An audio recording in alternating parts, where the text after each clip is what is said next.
तो class 11th के बाद बीच में काफ़ी सारा गैप हो गया था। लॉकडाउन की वजह से मैं भी क्लास नहीं ले पा रहा था क्योंकि ऑफलाइन अभी ऑफ है ना। तो चलिए, तो काफ़ी समय बीत चुका है, तो हम लोग सोचे कि 12th हिंदी मीडियम भी क्यों ना स्टार्ट किया जाए। तो चलिए आज से हम लोग शुरू कर लेते हैं, और जो बच्चे 12th हिंदी मीडियम में हैं आज से वो रेगुलर हो जाएं, क्योंकि मैं बीच बीच में एक एक लेक्चर डालता रहूँगा और उसका इन्फॉर्मेशन आप लोग को मिल जाएगा। उसके लिए आप लोग को क्या करना है, मेरे चैनल को सब्सक्राइब कर देना है। आप इंजीनियर अजीत अमर सर्च करिएगा, उसमें एडुकॉन जी आएगा, उसको आपको क्या करना है, सब्सक्राइब कर देना है। या फिर आप एडुकॉन जी करके भी सर्च करके उसको सब्सक्राइब कर सकते हो, जिससे इन्फॉर्मेशन आप लोग को मिलती रहे, और आप लोग जिस समय अपलोड होता है वीडियो उसी समय आप लोग देखने की कोशिश कीजिएगा। जनरली हम रात में आप लोग को 12-1 बजे के बीच में अपलोड करेंगे, है ना। चलिए, तो ये होते रहेगा। तो हम लोग आज शुरू कर लेते हैं 12th। तो हिंदी मीडियम के बच्चे के लिए ये एक अच्छा अवसर है कि आज से हम उनको 1 बाय 1 करके पढ़ाते चलेंगे, और आप लोग अच्छी तरह से देखिएगा, समझिएगा, और एक लेक्चर देखने के बाद ही दूसरा देखिएगा। ऐसा नहीं कि बीच में आके हम लोग स्टार्ट कर दिए, है ना। तो चलो बच्चों, हम लोग आज शुरू कर लेते हैं 12th हिंदी मीडियम।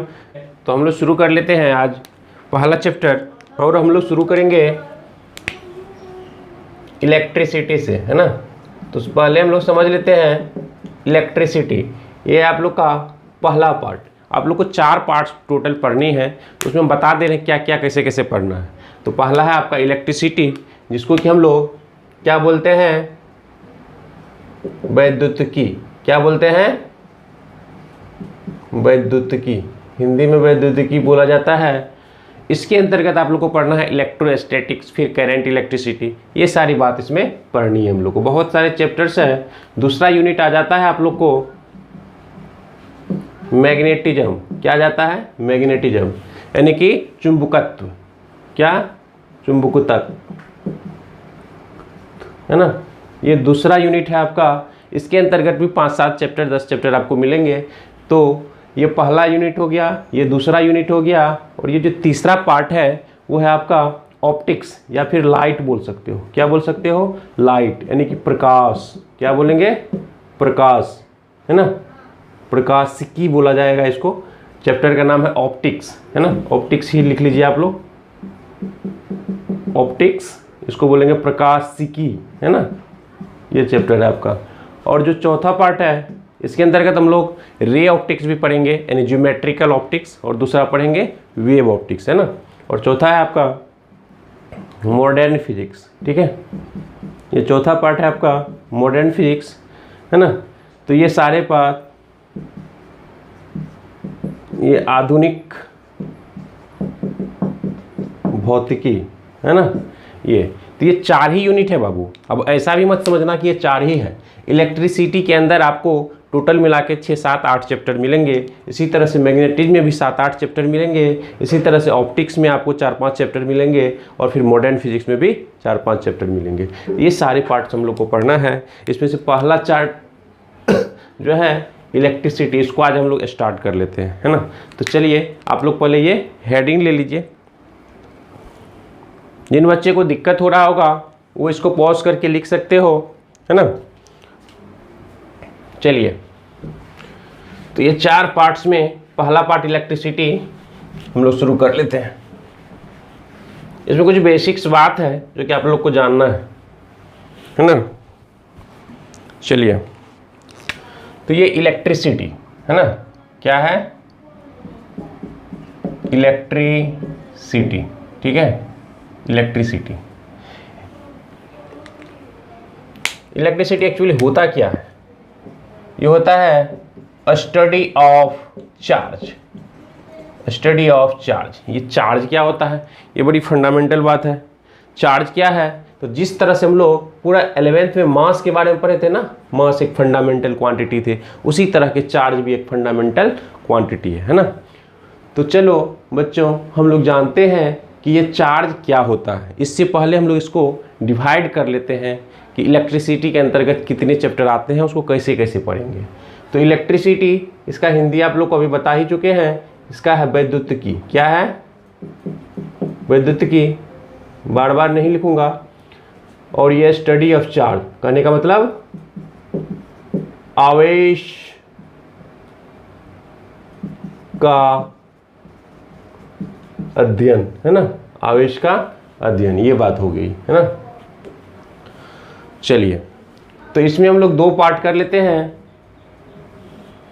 एक पार्ट है आपका, समझ लेते हैं, पहला पार्ट है आपका इलेक्ट्रोस्टैटिक्स, और दूसरा पार्ट है आपका इलेक्ट्रोडायनामिक्स, है ना, इलेक्ट्रोडायनामिक्स। इसका दूसरा नाम भी है, उसको हम लोग बोलेंगे करंट इलेक्ट्रिसिटी। ठीक है, इसको हिंदी में हम लोग क्या बोलेंगे वो हम लोग समझते हैं। तो इलेक्ट्रोस्टैटिक्स, स्टैटिक्स का मतलब होता है रेस्ट, उसी तरह से यहाँ पे डायनामिक्स का मतलब होता है गति। यानी चार्ज जब रेस्ट में होता है ना, विरामावस्था में होता है, तो हम लोग पूरा का पूरा इलेक्ट्रोस्टैटिक्स पढ़ते हैं। और जब वो मोशन में आ जाता है तो हम लोग इलेक्ट्रोडायनामिक्स या फिर करंट इलेक्ट्रिसिटी पढ़ते हैं, ये बोल सकते हो। ये जो करंट इलेक्ट्रिसिटी है, ये वाला पार्ट आप लोग 10th में भी पढ़े होंगे, लेकिन ये इलेक्ट्रोस्टैटिक्स वाले पार्ट आप लोग अभी नहीं पढ़े होंगे, है ना। तो इसको हिंदी में बोला जाता है, इसका हिंदी में बोला जाता है इलेक्ट्रोस्टैटिक को, चूँकि स्टैटिक्स मतलब स्थिर होता है, इसीलिए स्थिर वैद्युतिकी, है ना, वैद्युतिकी। और इसको बोलेंगे हम लोग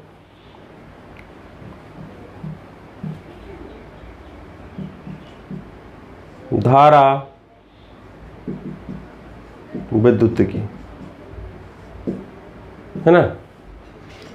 तो इसमें हम लोग को चार्ज जब रेस्ट में होता है, विरामावस्था में होता है, तब पढ़ते हैं, और यहाँ पे जब चार्ज मोशन में होता है तब पढ़ते हैं। तो यहाँ पे लिख लीजिएगा, इसके अंतर्गत जो हम लोग को पढ़ना है वो पढ़ना है चार्ज इन रेस्ट, और इसके अंतर्गत पढ़ना है चार्ज इन मोशन, है ना, चार्ज इन रेस्ट, और इसके अंतर्गत पढ़ना है चार्ज इन मोशंस। इसका हिंदी क्या हुआ, आवेश का विरामावस्था, आवेश का विरामावस्था। और इसका क्या हुआ, आवेश का गत्यावस्था, है ना। इस तरह से आप इसको बोल सकते हो। तो नोट कीजिए। इसके बाद हम लोग ये पहला वाला चैप्टर स्टार्ट करते हैं। पहले हम लोग ये पढ़ेंगे, इसके अंतर्गत भी काफ़ी चैप्टर्स हैं, उस चैप्टर को हम लोग 1 बाय 1 डिस्कस करेंगे, है ना। तो उसके बाद हम लोग चलेंगे इलेक्ट्रोडायनामिक्स, करंट के वाले पार्ट्स में, जिसमें ओम्स लॉ सब जानना है, आप लोग 10th में भी पढ़े होंगे। तो इसको नोट कीजिए।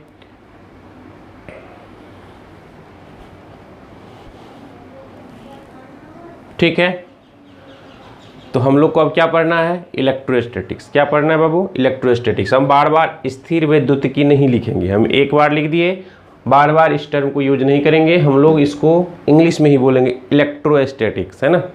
चलिए मिटा दो। तो आज से आप लोग का शुरू हो गया है।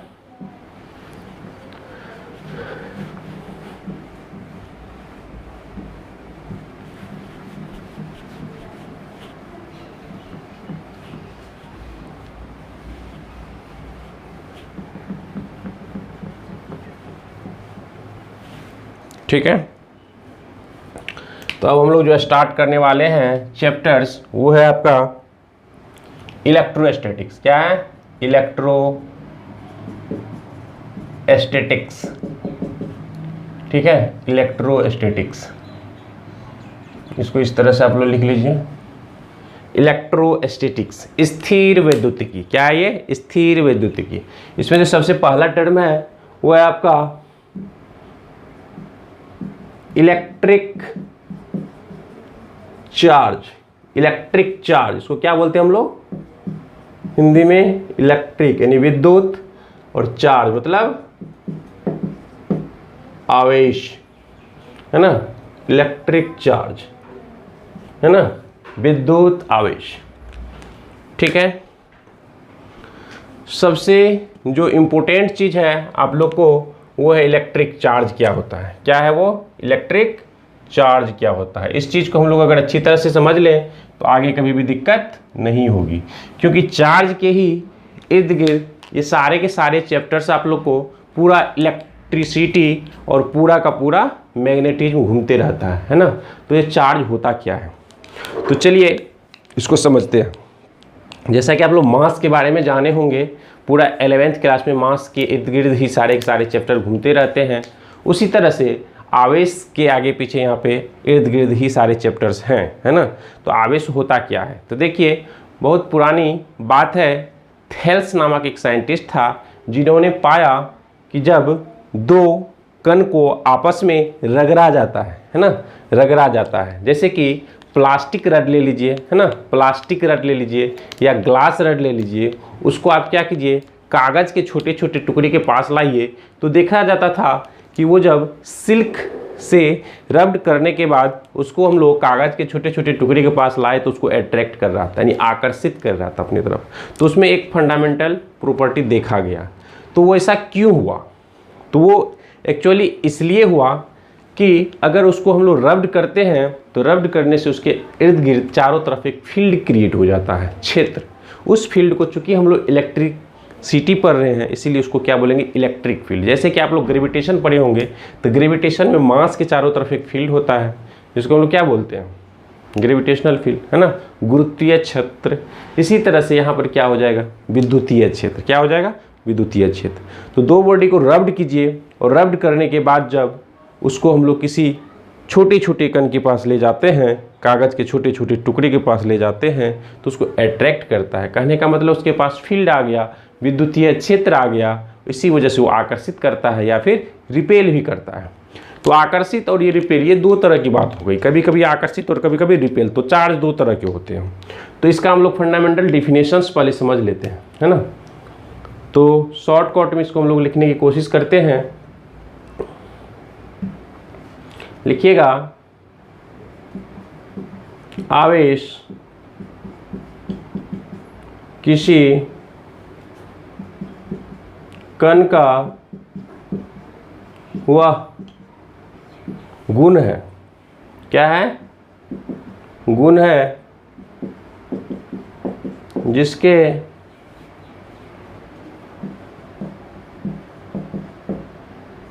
आ जाने से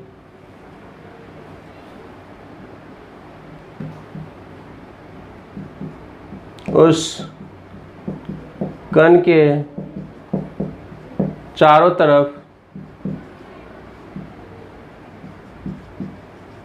विद्युतीय क्षेत्र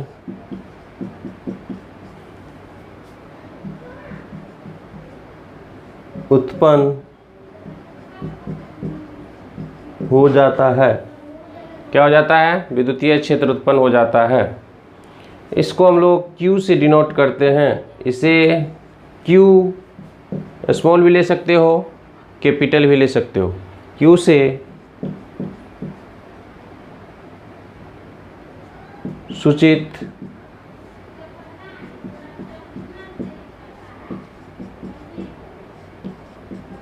किया जाता है ना। तो अगर कहीं पे Q आ गया तो इसके चारों तरफ एक फील्ड आ गया जिसको हम लोग क्या नाम दे दिए,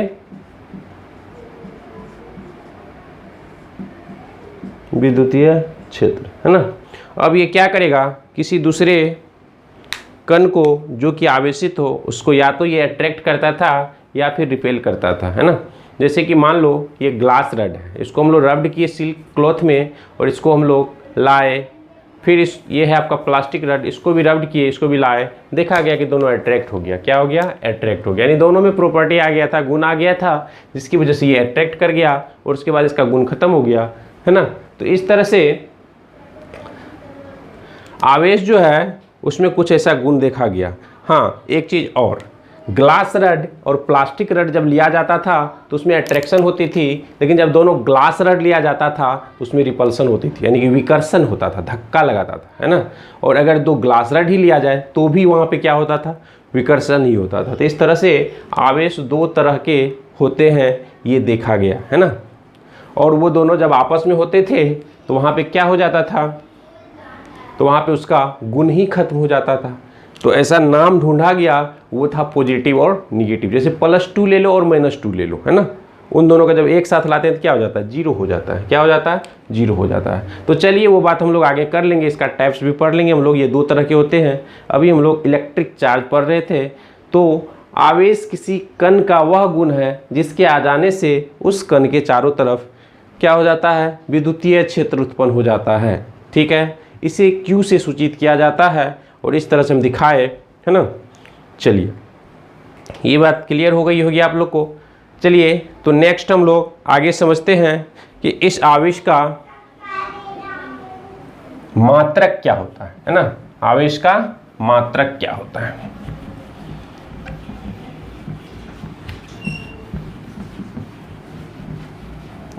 आज पहला लेक्चर्स है तो थोड़ा धीरे ही चलेंगे और आप लोग आराम आराम से समझिए। तो दूसरा जो है ये है यूनिट ऑफ चार्ज, है ना, यूनिट ऑफ चार्ज। इसको क्या बोलेंगे हिंदी में, आवेश का मात्रक। क्या बोलेंगे, आवेश का मात्रक, है ना। क्या होता है, एसआई मात्रक जो होता है, एसआई मात्रक वो होता है आपका कूलम। क्या होता है, कूलम। और इसको हम लोग सी से डिनोट करेंगे। किससे रिप्रेजेंट करेंगे, सी से। और दूसरा होता है सीजीएस मात्रक, ये होता है आपको ESU, है ना, ESU। और इन दोनों में जो रिलेशन है वो है 1 कूलम में 3 × 10⁹ ESU, है ना। तो इस चीज़ को आप लोग नोट कर लीजिएगा। ठीक है, 1 कूलम में 3 × 10⁹ ESU। ओके, चलिए तो ये था आपका आवेश का मात्रक। जब हम लोग आवेश को मेजर करेंगे तो उसको मेजर करने के लिए एक यूनिट की ज़रूरत होगी, जो यहाँ पे हमने लिखा दिया है ना। तो एक होगा इसका एसआई मात्रक और दूसरा होगा इसका सीजीएस मात्रक। कोई दिक्कत नहीं, चलिए इसको नोट कीजिए। इसके बाद हम लोग इसमें आगे पढ़ते हैं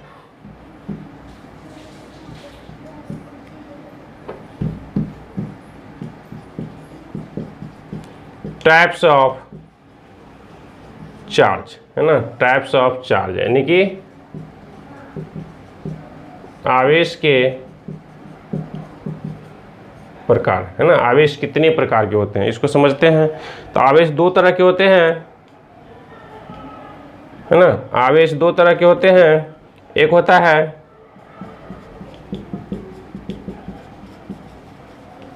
पॉजिटिव चार्ज, इसको हिंदी में बोलेंगे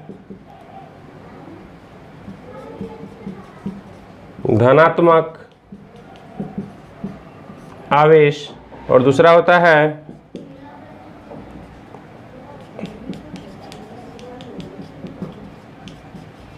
निगेटिव चार्ज, इसको हम लोग बोलेंगे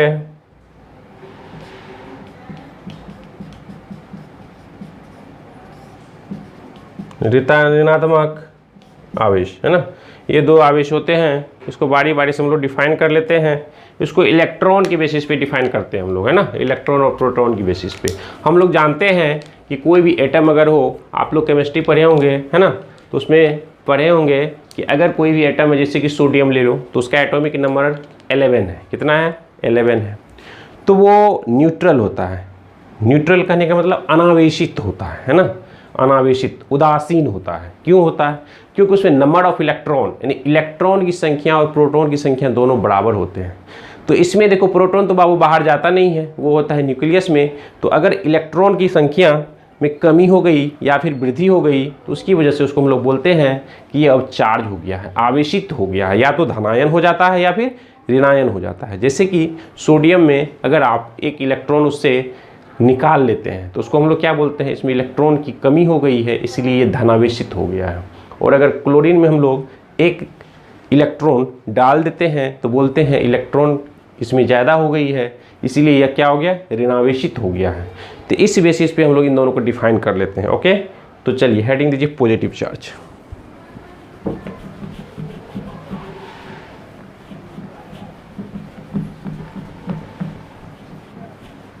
पॉजिटिव चार्ज, तो पहला है आपका पॉजिटिव चार्ज, है ना, पॉजिटिव चार्ज। इसका हिंदी क्या बताया हमने? धनात्मक आवेश। यदि किसी कण में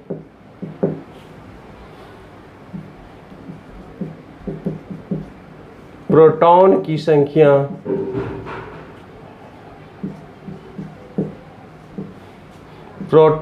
संख्या इलेक्ट्रॉन से ज़्यादा हो तो वह कण धनायन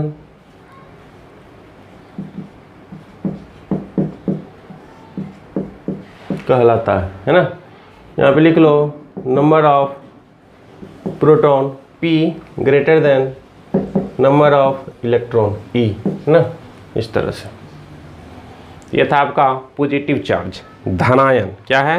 धनायन, धनात्मक आवेश। ठीक है, तो अगर नंबर ऑफ प्रोटॉन ज़्यादा हो गया नंबर ऑफ इलेक्ट्रॉन से, या ऐसे बोल सकते हो इलेक्ट्रॉन कम हो गया प्रोटॉन से, तो ये क्या होगा? पॉजिटिव चार्ज हो जाएगा। दूसरा देखिए निगेटिव चार्ज। निगेटिव चार्ज इसमें क्या है बाबू? तो इसमें उल्टा हो गया, इलेक्ट्रॉन ज़्यादा हो गया प्रोटॉन कम हो गया। तो लिख लीजिए यदि किसी कण में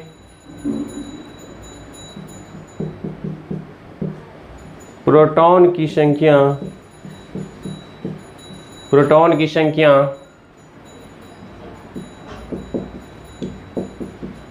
इलेक्ट्रॉन से कम हो जाए या कम हो तो वह कण ऋणात्मक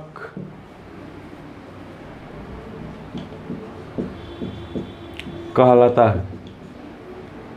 है ना, ऋणात्मक कहलाता है। ओके, इस तरह से बगल में लिख सकते हो नीचे में नंबर ऑफ इलेक्ट्रॉन, इसमें ज़्यादा हो गया नंबर ऑफ प्रोटॉन से, है ना।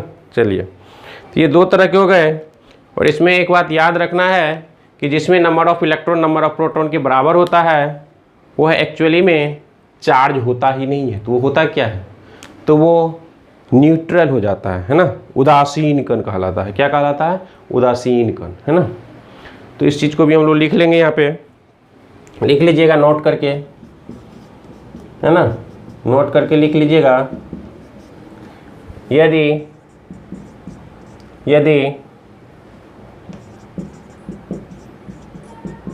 इलेक्ट्रॉन की संख्या, है ना, इलेक्ट्रॉन की संख्या प्रोटॉन की संख्या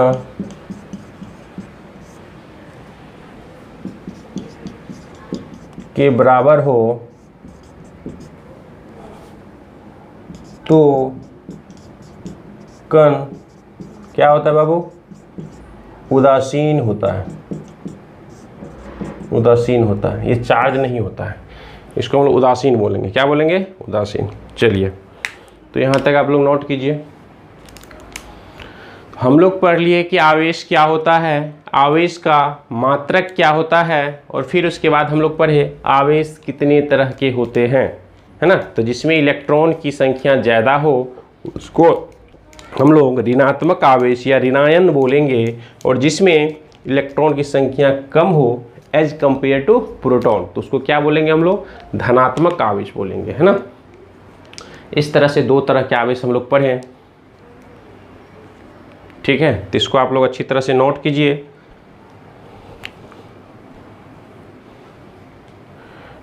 ठीक है, चलिए आगे हम लोग पढ़ते हैं।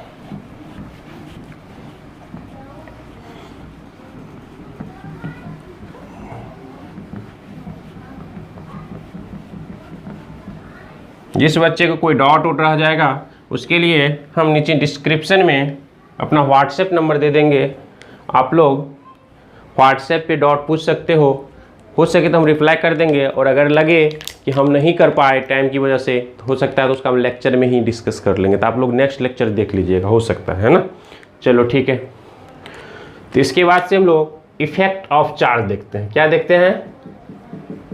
Effect of charge. ये बाबू पूरा इलेक्ट्रिसिटी यानी कि इलेक्ट्रोमैग्नेटिज्म बोल लो, पूरा इलेक्ट्रिसिटी और मैग्नेटिज्म के बाद ये आता है, और यहीं से ये शुरू होता है कहानी, इफेक्ट ऑफ चार्ज, है ना, यानी कि आवेश का प्रभाव, क्या सब इसका इफेक्ट होता है, क्या इफेक्ट है इसका, है ना, इस चीज को समझते हैं। तो जैसा कि हम लोग अभी पढ़े हैं, आवेश जो होता है अगर रुका हुआ है तो इलेक्ट्रोस्टैटिक्स, स्थिर विद्युतिकी के अंतर्गत होते हैं वो, है ना। तो इस तरह से यहाँ पे रुका हुआ रहेगा तो, और गति में रहेगा तो क्या क्या इफेक्ट वो प्रोड्यूस कर सकता है, उत्पन्न कर सकता है, उस चीज़ को हम लोग देखते हैं ना। तो सबसे पहला नंबर इसमें लिखिएगा, यदि, इसको याद कर लेना बाबू, अभी आगे में समझ में आ जाएगा। यदि आवेश विरामावस्था में हो तो सिर्फ विद्युतीय क्षेत्र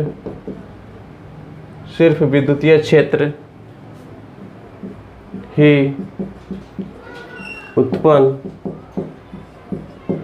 करता है विरामावस्था में। जैसे कि मान लो यहाँ पे कोई आवेश है Q और ये रेस्ट में है बाबू, क्या है, रेस्ट में, ये रेस्ट में है, तो क्या करेगा अपने चारों तरफ, सिर्फ और सिर्फ विद्युतीय क्षेत्र, क्या करेगा, विद्युतीय क्षेत्र ओनली, लिख लो कोष्ठ में, और कुछ उत्पन्न नहीं करेगा, ठीक है।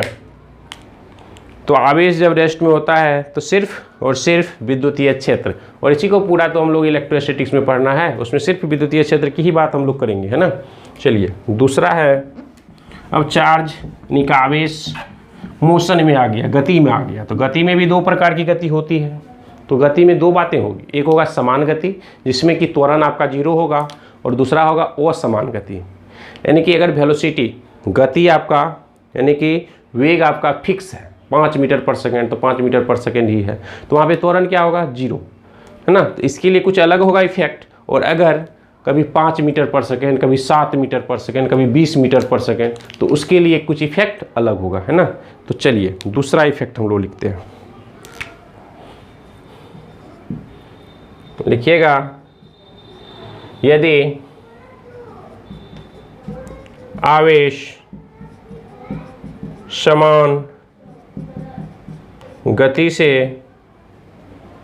या समान वेग लिखो ज़्यादा बेटर है, समान वेग से गतिशील हो तो वह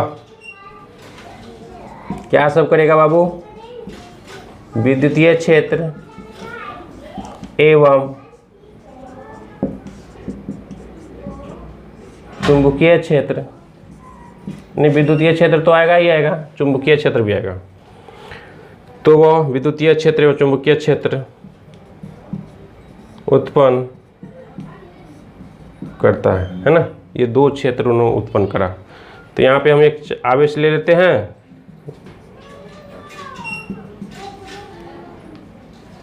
इस तरह से दिखा दो इसका फील्ड, है ना।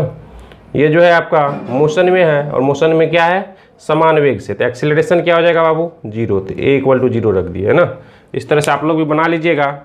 और ये जो अपने चारों तरफ इफेक्ट प्रोड्यूस करेगा तो उसमें क्या सब हो जाएगा, तो विद्युतीय एवं चुंबकीय क्षेत्र दोनों आ जाएगा इसमें, है ना। चलिए नोट कीजिए इसको, दो प्रभाव देख लिए। अब तीसरा, अब क्या होगा, समान वेग से गतिशील नहीं रहेगा, तो क्या होगा, असमान गति से, जैसे 5 मीटर पर सेकेंड, 7 मीटर पर सेकेंड, तो फिर वहाँ पे तीसरा इफेक्ट होगा। तो तीसरा लिखिएगा, यदि आवेश और समान वेग से गतिशील हो तो वह अपने चारों ओर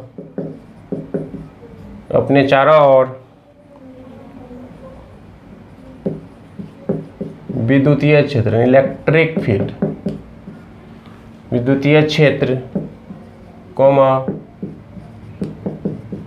चुंबकीय क्षेत्र एवं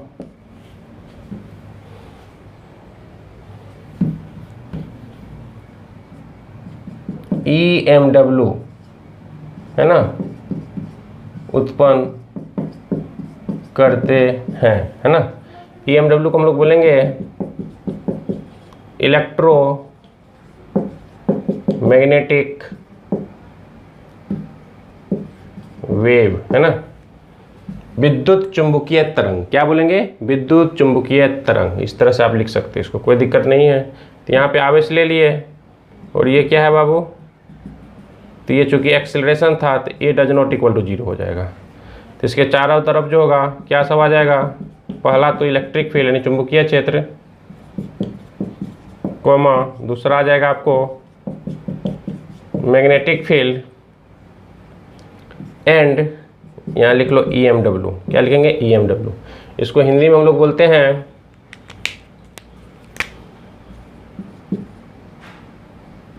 लिख लीजिएगा विद्युत चुंबकीय तरंगे, है ना, विद्युत चुंबकीय तरंगे जैसे इलेक्ट्रोमैग्नेटिक वेव्स, है ना, इस तरह से। तो इसको नोट कीजिए।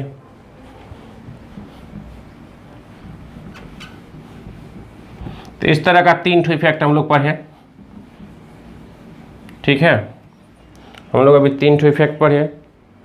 इसमें क्या पढ़े हम लोग? पहला कि अगर रेस्ट में है तो विद्युतीय क्षेत्र उत्पन्न करेगा, और अगर मोशन में समान वेग से गतिशील है तो विद्युतीय क्षेत्र के साथ साथ चुंबकीय क्षेत्र उत्पन्न करता था, और जब वो असमान गति से गतिशील था तो विद्युतीय क्षेत्र, चुंबकीय क्षेत्र और साथ साथ में इलेक्ट्रोमैग्नेटिक वेव भी उत्पन्न करते थे, है ना। तो ये तीनों इफेक्ट हम लोग पढ़ेंगे। फाइनली हम लोग इलेक्ट्रोमैग्नेटिक वेव एक चैप्टर है, पूरा इलेक्ट्रोमैग्नेटिज्म पढ़ने के बाद उसमें ये सब सारा डिस्कस करेंगे। ओके, चलिए। तो हम लोग ये देखें इफेक्ट ऑफ चार्ज, है ना, आवेश का प्रभाव, है ना। अब इसके बाद हम लोग आवेश का, है ना, गुण धर्म देखते हैं, प्रॉपर्टीज देखते हैं, है ना, प्रॉपर्टीज ऑफ चार्ज, उसका क्या गुण है ना। चलिए, तो हेडिंग दीजिए प्रॉपर्टीज ऑफ चार्ज। बहुत इंपॉर्टेंट है बाबू, बोर्ड के दृष्टिकोण से हमेशा पूछा जाता है, 1 साल 2 साल छोड़ के हमेशा पूछा ही जाता है। जब भी पूछेगा तो आप कम से कम 4 गुण तो जरूर लिखेंगे, है ना। तो हेडिंग दे दीजिए properties of charge, properties of charge, ठीक है, प्रॉपर्टीज ऑफ चार्ज। क्लियर है? इसका हिंदी क्या हो जाएगा बाबू? आवेश का गुण, आवेश का गुण, क्या गुण? प्रॉपर्टीज ऑफ चार्ज, है ना। तो पहला सजातीय, है ना, आवेशों के बीच, सजातीय आवेशों के बीच विकर्षण एवं विजातीय आवेशों के बीच आकर्षण होते हैं, है ना। यानी एक ही तरह का, मान लो अगर कहीं पे पॉजिटिव है फिर पॉजिटिव आ गया, या निगेटिव है फिर निगेटिव आ गया, यहाँ पे क्या होगा? ये इनको हम लोग बोलेंगे सजातीय। क्या बोलेंगे? सजातीय, है ना। सजातीय कहने का मतलब लाइक, है ना। तो यहाँ पे क्या हो जाएगा बाबू, तो यहाँ पे रिपल्सन हो जाएगा, है ना, रिपल्सन हो जाएगा, यानी कि विकर्षण, रिपल्सन यानी कि विकर्षण बोल लगेंगे, ठीक है। और अगर कहीं पे पॉजिटिव के साथ साथ निगेटिव आ गया, ये क्या हो गया, ये वी जातीय हो गया, है ना। तो यहाँ पे इसको बोलेंगे अनलाइक, है ना। तो यहाँ पे क्या हो जाएगा, एट्रैक्शन हो जाएगा, क्या हो जाएगा, एट्रैक्शन हो जाएगा, यानी कि आकर्षण, क्या हो जाएगा, आकर्षण हो जाएगा। तो ये पहला प्रॉपर्टी है कि एक ही तरह का आवेश होगा तो वहाँ पे विकर्षण होगा, और अगर अलग अलग तरह के यानी कि पॉजिटिव के साथ निगेटिव आ जाएगा तो वहाँ पे आकर्षण हो जाएगा, ठीक है। दूसरा, ये था पहला। दूसरा है किसी निकाय का कुल आवेश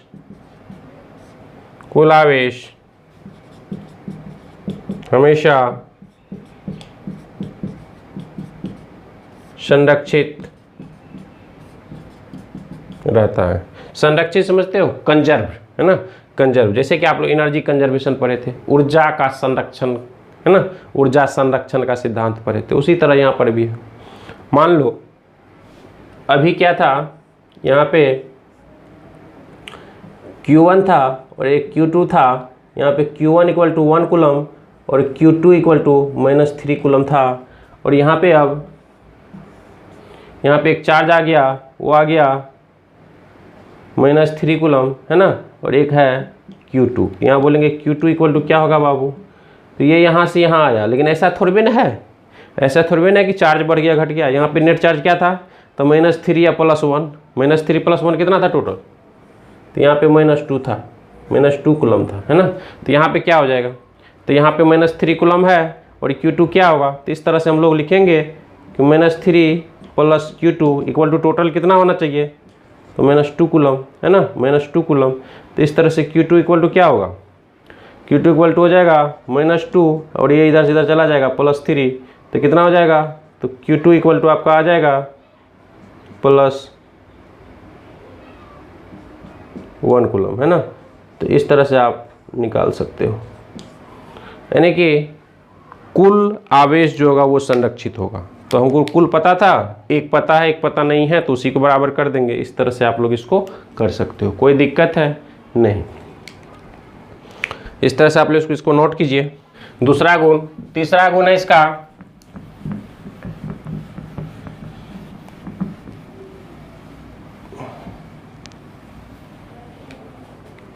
तीसरा गुण है आवेश योगात्मक। योगात्मक कहने का मतलब एडिटिव, है ना, होते हैं, है ना, होते हैं, योगात्मक होते हैं। तो इसको लिख लीजिएगा नीचे में, इसका मतलब क्या होता है। अतः आवेश को बीजगणित, है ना, बीजगणितीय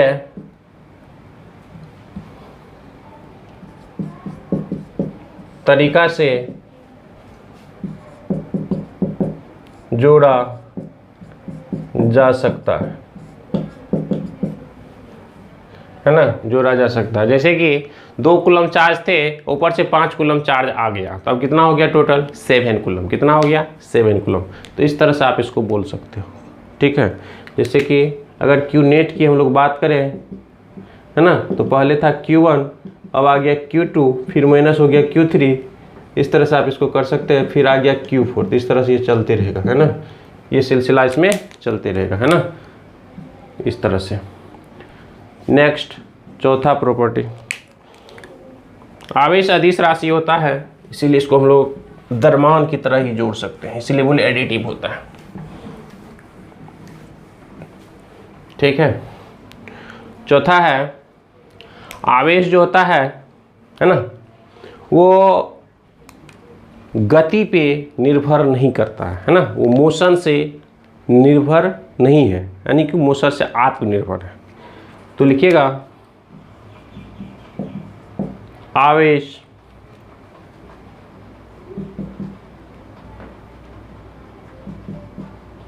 गति से या गति पे निर्भर नहीं करता है, गति पे निर्भर नहीं करता है। अतः बोल सकते हैं कि अगर कहीं पे चार्ज Q था, ये रेस्ट में था, और अगर ये मोशन में भी होगा, ये दोनों का मान बराबर होगा। क्या होगा? बराबर होगा। कहने का मतलब ये हुआ कि आवेश या तो बैठा हुआ है, आराम कर रहा है, या फिर गति में है, या फिर गति में है। तो दोनों ही कंडीशन में आवेश का जो परिमाण होगा वो उतना ही होगा, ठीक है, उस पर ये डिपेंड नहीं करता है। पांचवा है आवेश जो होता है क्वांटाइज्ड होता है। क्या होता है? क्वांटाइज्ड, यानी क्वांटमीकृत, है ना। पांचवा क्या है, इसको समझते हैं अच्छी तरह से, ये सबसे इंपॉर्टेंट प्रॉपर्टी अभी तक में। आवेश क्वांटमीकृत होता है ना, होता है। इसका मतलब क्या हुआ बाबू? इसका मतलब हुआ अतः किसी कण का कुल आवेश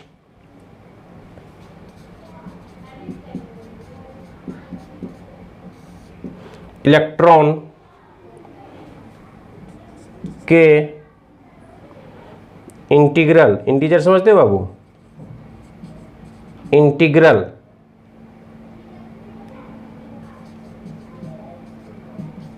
मल्टीपल, इलेक्ट्रॉन के इंटीग्रल मल्टीपल के बराबर होता है। तो यहाँ पे लिख सकते हैं अर्थात Q equal two plus minus NE,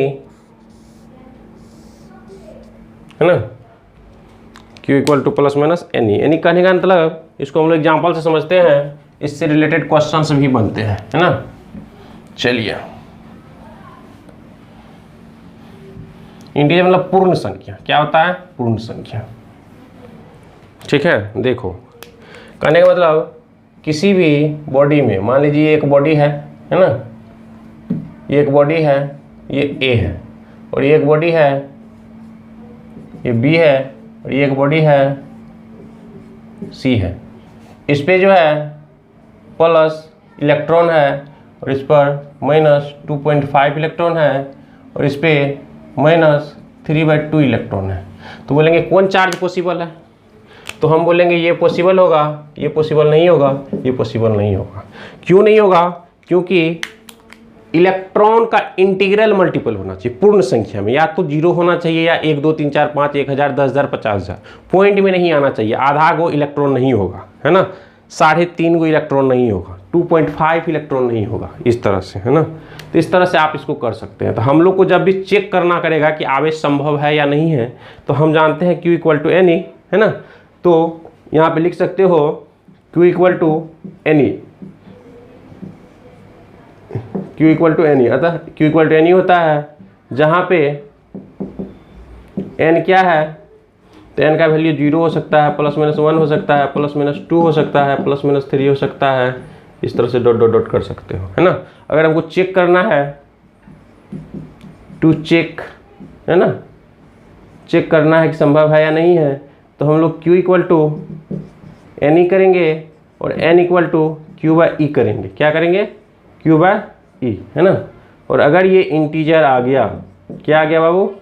integer, है ना, इंटीजर, तो संभव होगा, पॉसिबल होगा, अदरवाइज पॉसिबल नहीं होगा। तो इस चीज़ को आप लोग नोट कीजिएगा। एक दो क्वेश्चंस करते हैं, इस पर फिर देखते हैं। तो ये था आपका चार्ज का गुण। क्या था? आवेश का गुण, इस तरह से। तो इसको आप लोग नोट कीजिएगा, फिर हम क्वेश्चंस करेंगे। लिखिएगा क्वेश्चंस में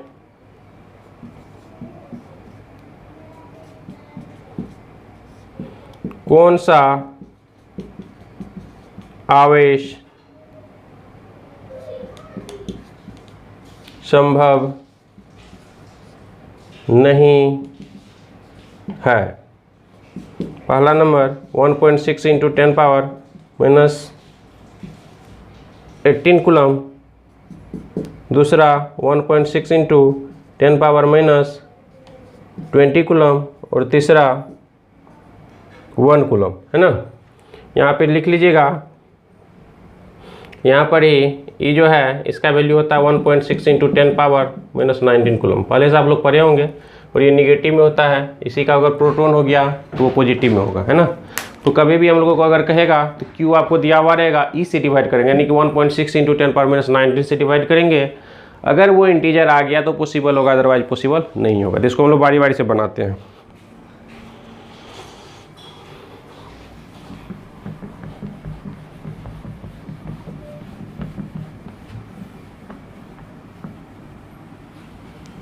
देखो बाबू, इसका सॉल्यूशन लिखेंगे। हम जानते हैं n equal to Q by e, है ना, n equal to Q by e, है ना। और पहला नंबर देखो, q इक्वल टू दिया हुआ है 1.6 इंटू 10 पावर माइनस 18 कूलम, इसलिए n equal to Q by E equal to 1.6 into 10 power minus 18 divided by 1.6 into 10 power minus 19। इससे ये कट जाएगा, इधर जाएगा 10 पावर माइनस 18, और ये निगेटिव ऊपर जाएगा तो क्या होगा, पॉजिटिव हो जाएगा, प्लस 19, तो ये हो जाएगा 10 पे पावर 1, जो क्या है, इंटीजर है। क्या है, इंटीजर है। ये संभव है। क्या है, संभव है। इसी तरह से आप चेक कर सकते हैं दूसरा भी, तीसरा भी। तो दूसरा को भी चेक कीजिए। तो दूसरा है आपको q equal to 1.6 into 10 power minus 20 coulomb, इस तरह से n equal to Q by e कीजिए, दिया जाएगा 1.6 into 10 power minus 20 divided by 1.6 into 10 power minus 19। ये दोनों कट जाएगा, यहाँ होगा माइनस 20 और प्लस 19, प्लस हो जाएगा, ऊपर जाएगा तो ये जगह 10 पावर माइनस, यानी कि 1/10। तो ये क्या है, ये इंटीजर है, नॉट इंटीजर। ये इंटीजर नहीं है, फ्रैक्शन आ गया, तो ये पॉसिबल नहीं है, असंभव हो जाएगा। क्या हो जाएगा, असंभव। इसी तरह से आप लोग तीसरा नंबर जो है इसको घर से करके आप लोग कमेंट कर सकते हो, व्हाट्सएप कर सकते हो, ठीक है। तो इतना ही आज रहने दीजिए। हम लोग क्या सब पढ़े, सबसे पहले पढ़े कि आवेश क्या होता है, पहले उससे भी पहले पढ़े इलेक्ट्रिसिटी पढ़ना है। उसमें दो पार्ट होते हैं, इलेक्ट्रोस्टैटिक्स और इलेक्ट्रोडायनामिक्स, स्थिर वैद्युतिकी और धारा वैद्युतिकी, है ना। तो उसमें हम लोग सबसे पहले आवेश, क्योंकि आवेश ही इसका मूल चीज़ है, जैसे कि मास होता था उधर, उसी तरह से आवेश पढ़े, फिर उसका यूनिट पढ़े, फिर उसका हम लोग इफेक्ट पढ़े, और फिर लास्टली हम लोग उसका गुण पढ़े। अगले दिन हम लोग पढ़ेंगे हम आवेशित कैसे करेंगे, है ना, किसी भी कण को आवेशित कैसे करेंगे, है ना, मेथड ऑफ चार्जिंग। आप लोग, मेरा चैनल है एडुकॉन जी, जो भी हिंदी मीडियम के बच्चे हैं यहाँ पे देखो एडुकॉन जी, है ना, यूट्यूब पे जाके सर्च मारना आएगा, इसको सब्सक्राइब कर देना, जिससे आप लोग के पास नोटिफिकेशंस आते रहे, है ना। सब्सक्राइब कर देना तो आपको नोटिफिकेशन मिलते रहेगा, और जैसे ही अपलोड होगा वैसे ही देखिएगा। और जब भी देखें तो नोट बनाइएगा, है ना। हम व्हाट्सएप नंबर दे देंगे, उस पर हो सकता है तो आप लोग PDF फॉर्मेट करके भेज सकते हो कि आप नोट बनाएं, है ना। चलिए, तो यहाँ तक आज रहने देते हैं, अगले दिन हम लोग शुरू करेंगे वही मेथड ऑफ चार्जिंग से, ठीक है।